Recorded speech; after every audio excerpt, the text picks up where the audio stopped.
It's really starting to sound like Sony is going to be using a lot of what happened in Spider-Man No Way Home's third act with, I guess, what we can really call a Spider-Man incursion into the MCU, and use that as a basis for multiple upcoming projects in their very own standalone Spider-Man universes. We already know that there's going to be ramifications in Venom 3 and Madam Web, but now we learned a little bit more in regards to how it will factor in Spider-Verse 2, and also we got a new image to talk about.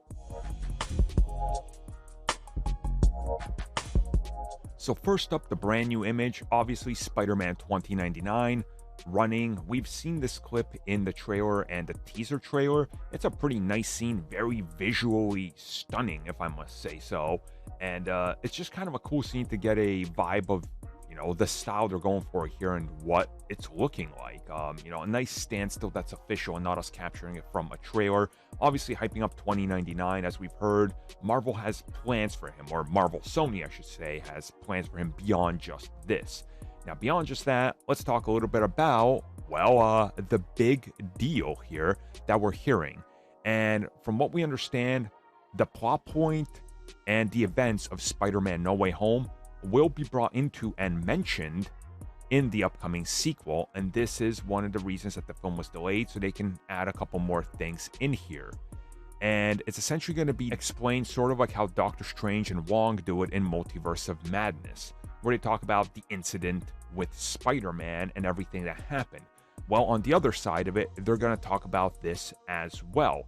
They're going to talk about how there was a giant problem where the entire Spider-Verse felt something going wrong that doesn't affect necessarily these characters in this film, but they sensed it too. And that was obviously all the villains going over to attack the, No Way Home finale and our three Spider-Men there.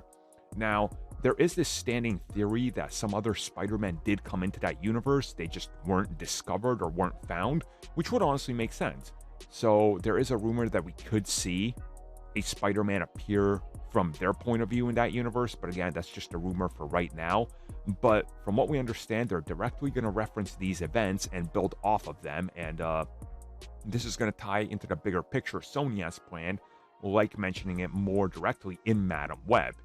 And by all accounts, it sounds like Tom Holland's Spider-Man might be appearing in this actual project. So it'll be interesting to see what they do, how they handle it, and all that. If he appears or Miles goes to him and they have a brief interaction, it'll be really cool to see how this works.